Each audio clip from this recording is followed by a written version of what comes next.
دنیا دوسری چیزوں سے غافل کر دیتی ہے۔ دنیا دار جب ایک چیز حاصل کر لیتا ہے تو اسے دوسری چیز کا حرص لاحق ہو جاتا ہے۔ کچھ آزمائشیں اور مشکلات ایسی بھی ہوتی ہیں جن کے ختم ہونے پر انسان کو احساس ہوتا ہے کہ زحمت نہیں بلکہ رحمت کا باعث تھی۔ لوگ مخلص لوگوں کو حقیر جان کر انہیں چھوڑ دیتے ہیں، پھر دوسرے لوگوں سے دھوکہ کھا کر انہیں مخلص لوگوں کی یاد آتی ہے تو پلٹ آتے ہیں، لیکن وہ لوگ نہیں جانتے کہ مخلص لوگ مخلص تھے، بے وقوف نہیں۔ جو آپ پر اپنے فیصلے مسلط کرتے ہیں، یقین کریں وہ بعد میں آپ کے قریب بھی نہیں لگتے۔ اس لیے اپنی زندگی کا فیصلہ خود کریں، خود کو قربانی کا بکرا ہرگز نہ بنائیں، ورنہ زندگی بھر کی تکلیف اور پچھتاوا سکون سے جینے نہیں دے گا۔ جو لڑکیاں میکہ بساتی ہیں وہ کبھی بھی اپنا گھر نہیں بسا سکتی۔ جب تک ہمارے پاس جھولی نہیں ہوگی تب تک وہ نعمت جو اترنے والی ہے وہ نہیں اترے گی۔ رحمت ہمیشہ وہیں اترتی ہے جہاں جھولی ہو، اور جتنی بڑی جھولی ہوگی اتنی بڑی نعمت کا نزول ہوگا۔ بابا لوگ اور سنت فقیر مخلوق خدا کی خدمت پر اس قدر کیوں مائل ہو جاتے ہیں؟ وجہ یہ ہے کہ جب ان کو ہر ذی روح میں خدا کا وجود نظر آنے لگتا ہے تو وہ اس کی خدمت کرنے پر مجبور ہو جاتے ہیں۔ تم یہ کیسے کہہ سکتے ہو کہ فلاں گھٹیا ہے اور فلاں بڑھیا، اس کا درجہ بلند ہے اور اس کا کمتر؟ یہ بات انسان کے طے کرنے کی نہیں ہے۔ خواتین و حضرات، اگر خوش رہنا ہے تو نکتہ چینی چھوڑ دیں، اسے کوئی فائدہ نہیں۔ دوسروں پر انگلیاں اٹھانے سے کوئی فائدہ نہیں، کیونکہ جب آپ کسی کی طرف انگلی اٹھاتے ہیں تو آپ کی 3 انگلیاں خود آپ کی جانب اٹھ جاتی ہیں۔ محبت کا سفر اختیار کرنے کے لیے پہلی منزل فیملی یونٹ ہے۔ جو شخص پہلی منزل تک ہی نہیں پہنچ پاتا وہ آخری منزل تک کسی صورت نہیں پہنچ سکتا۔ اگر پہلی سیڑھی ہی غائب ہے تو پھر اوپر جانے کا کوئی اور راستہ نہیں۔ فیملی کو اور کنبے کو قائم رکھنے کی محبت ہی ذمہ داری ہے۔ جب فیملی یونٹ مستحکم ہوتا ہے اور اس کے افراد معاشرے میں پھیل جاتے ہیں تو محبت کو وسعت نصیب ہوتی ہے اور محبت معاشرے میں دور دور تک پھیل جاتی ہے۔ عورت کی محبت کا سب سے بڑا مظہر مرد کو تکیہ دینا ہے۔ وہ کیسے بھی آرام سے کیوں نہ بیٹھا ہو، عورت اسے سہارا ضرور دے گی، چاہے وہ سہارا کتنا ہی وقتی کیوں نہ ہو۔ مرد کی ذات تو بت پرست ہے، کئی چھوٹے بڑے بت نکلتے ہیں اس کے دل میں سے۔ عورت توحید پرست ہے، اس کا دل چاک کرو تو اللہ کے بعد ایک ہی خدا نکلتا ہے، اس کے لہو میں رنگا ہوا۔ بابوں کو سچائی کی تلاش ہوتی ہے، وہ خوبی خصائص تلاش کر لیتے ہیں، ایسی خوبی جس کا صاحب خوبی کو بھی علم نہیں ہوتا۔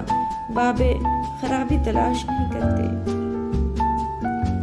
ایک بات میری روح پر ضرور بوجھ ڈالتی ہے، جب میں کہیں پانی کا کوئی فضول کھلا ہوا نل یا کوئی بجلی کا بلب بلا ضرورت جلتے ہوئے دیکھتا ہوں تو میرے دل سے یہ آواز آتی ہے کہ اگر یہ نل یا بلب بلا وجہ چل رہا ہے تو ملک میں کسی نہ کسی کا حق تھا جس سے محروم ہو رہا ہے۔ تکبر کا حاصل مایوسی ہے۔ جب ابلیس اس بات پر مصر ہوا کہ وہ مٹی کے پتلے کو سجدہ نہیں کر سکتا تو وہ تکبر کی چوٹی پر تھا، لیکن جب تکبر ناکامی سے دوچار ہوا تو ابلیس اللہ کی رحمت سے نا امید ہوا۔ حضرت آدم علیہ السلام بھی ناکام ہوئے تھے، وہ بھی جنت سے نکالے گئے، مگر وہ مایوس نہیں ہوئے۔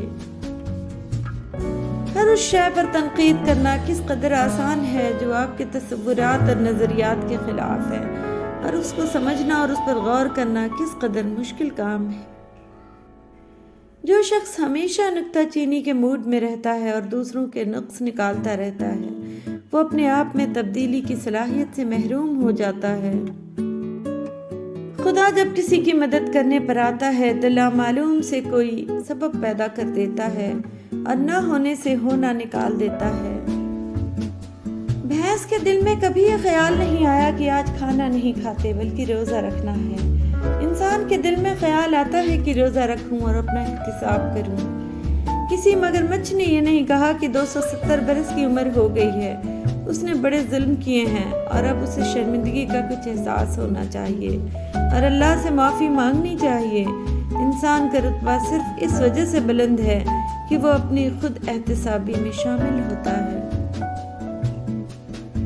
انسان کے دل میں خدا کی مہربانی سے ایک ایسا تار ضرور موجود ہے کہ وہ لوٹ کر خدا کی طرف ضرور آتا ہے، چاہے وہ کسی بھی روپ میں آئے۔ اپنی انا کو کسی کے سامنے پامال کر دینا مجازی عشق ہے، اپنی انا کو بہت سو کے آگے پامال کر دینا عشق حقیقی ہے۔ آپ تنہائی میں دروازہ بند کر کے بیٹھیں اور اللہ سے کہیں کہ اللہ تعالیٰ، پتہ نہیں مجھے کیا ہو گیا تھا، مجھ سے یہ غلطی، یہ گناہ ہو گیا تھا اور میں اس پر شرمندہ ہوں اور آپ سے معافی چاہتا ہوں۔ جس کا ہاتھ پاک ہو جائے گا اس کی نیت درست ہو جائے گی، جس کی نیت درست ہو جائے گی اس کا عقیدہ درست ہو جائے گا، جس کا عقیدہ درست ہو جائے گا اس کے اعمال درست ہو جائیں گے۔ اشفاق احمد کہا کرتے ہیں کہ دعاؤں کے دائرے سے کبھی نہ نکلا کرو۔ اگر اپنے لیے دعا نہیں کر رہے اور آپ پر خدا کی بڑی مہربانیاں ہیں تو دوسروں کے لیے دعا کرتے رہا کریں۔ انسان دوسرے انسان کو جو سب سے بڑا تحفہ عطا کر سکتا ہے وہ وقت ہے۔ اس سے قیمتی تحفہ انسان کو نہیں دے سکتا۔ اگر آپ راہ چلتے ہوئے سڑک پر پڑے اینٹ روڑے کو اس مقصد سے ہٹا دیتے ہیں کہ کوئی اس کے باعث گر نہ جائے یا کسی کو چوٹ نہ لگے تو آپ بھی اپنی ذات میں باغی ہیں۔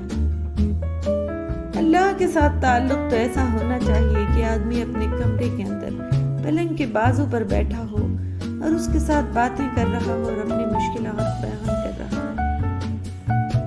ہو۔ جب تم کسی میں کوئی عیب دیکھو تو اسے اپنے اندر تلاش کرو، اگر اسے اپنے اندر پاؤ تو اسے نکال دو۔ یہ حقیقی تبلیغ ہے، اسے بزرگان دین تلاوت الوجود کہتے ہیں۔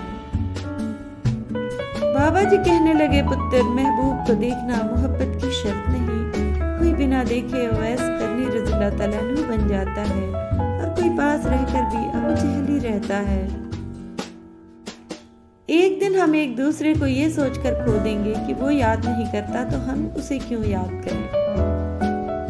انسان جس پر تنقید کرتا ہے، جس میں کیڑے نکالتا ہے، جس کو بہت برا سمجھنے لگتا ہے، بالآخر خود ویسا ہی ہو جاتا ہے۔ ایک بات زندگی بھر یاد رکھنا، کبھی کسی کو دھوکہ نہ دینا۔ دھوکے میں بڑی جان ہوتی ہے، یہ کبھی نہیں مرتا، یہ گھوم پھر کر ایک دن واپس آپ کے پاس آ ہی جاتا ہے، کیونکہ اسے اپنے ٹھکانے سے بڑی محبت ہوتی ہے۔ قدر تو وہ ہوتی ہے جو کسی کی موجودگی میں ہو، کسی کے بعد تو پچھتاوا ہوتا ہے۔ جسے نماز پڑھ کے بھی سکون نہیں ملتا، اسے چاہیے کہ سکون سے نماز پڑھا کرے۔ پھل نہ درخت کے ڈالے کو لگتا ہے، نہ اس کے مضبوط تنے کو، پھل لرزتی ہوئی عاجز سی شاخ پر لگتا ہے۔ برداشت کے ساتھ حالات ضرور بدل جائیں گے، بس ذرا اندر ہی اندر مسکرانے کی ضرورت ہے۔ یہ ایک راز ہے جو اسکول، یونیورسٹیوں اور دیگر اداروں میں نہیں سکھایا جاتا۔ بڑی سے بڑی بات پہ ہار نہ ماننے والے اکثر چھوٹی چھوٹی باتوں پہ ٹوٹ جاتے ہیں۔ جب آپ ناخوش ہوتے ہیں، ناراض اور ناساز ہوتے ہیں تو ہر شے دھندلی پڑ جاتی ہے، نہ باہر کا حسن نظر آتا ہے نہ اندر کا، آوازیں مدھم پڑ جاتی ہیں، خوشبوئیں ماند ہو جاتی ہیں۔ دانشور وہ ہوتا ہے جو چند الفاظ میں کہانی کا نچوڑ اس طرح بتا دے کہ کوئی سوال باقی نہ رہے، جیسے کہ اشفاق احمد کے یہ چند الفاظ۔ وہ محبت ہی نہیں جو اداس نہ کرے۔ کاش انسان بھی نوٹ کی طرح ہوتے کہ بندہ روشنی میں کر کے دیکھ لیتا کہ اندر سے کیسا ہے۔ کوئی احمق شخص آپ سے کسی رائے کا طلبگار ہوتا ہے تو اس کی آرزو یہ ہوتی ہے کہ آپ اس کو وہی رائے دیں جو اس کے ذہن میں ہے۔ اچھی بات تو سب کو اچھی لگتی ہے، لیکن جب تمہیں کسی کی بری بات بھی بری نہ لگے تو سمجھ لینا تمہیں اس سے محبت ہے۔ جب انسان اندر سے مر جاتا ہے تو وہ حد سے زیادہ خوش اخلاق ہو جاتا ہے۔ جب بول نہ پاؤ تو رب کے آگے رو لیا کرو، وہ سب جانتا ہے۔ کچھ لوگوں کے حصے میں صرف چاہتیں بانٹنے کا ہی کام آتا ہے، وصول کرنے کا نہیں۔ لوگوں کو کھونے سے نہ ڈرو، بلکہ ڈرو اس بات سے کہ کہیں تم لوگوں کو خوش کرتے کرتے خود کو نہ کھو دو۔ کس کسی تعلق کو بچانے کے لیے 100 دلیلیں دینے سے بہتر ہے کہ دل پہ پتھر رکھ کے جانے والے کو بخوشی رخصت کر دیا جائے۔ جب کوئی عورت آپ کو نظر انداز کر رہی ہو تو اس کا مطلب یہ نہیں کہ وہ آپ سے نفرت کرتی ہے، اس کا مطلب ہے اس کا دل دکھا ہے۔ سکون کے دروازے پر بھکاری کی طرح کبھی نہ جانا، بادشاہ کی طرح جانا، جھومتے جھامتے دیتے بکھیرتے۔ کیا تم کو معلوم نہیں کہ بھکاریوں پر ہر دروازہ بند ہو جاتا ہے؟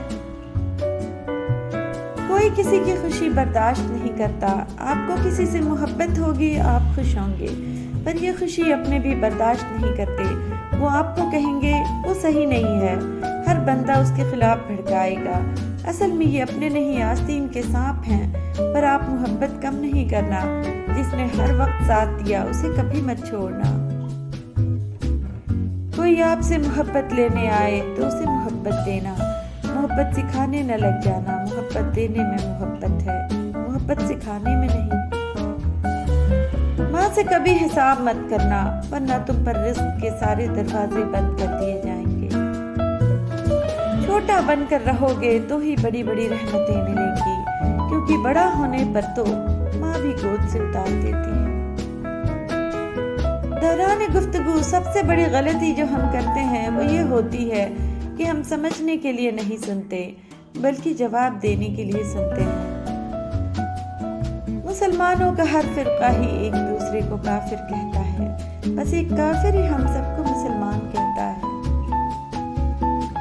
ہماری خوش نصیبی یہ ہے کہ ہم خدا کو ایک مانتے ہیں، مگر بد نصیبی یہ ہے کہ خدا کی ایک نہیں مانتے۔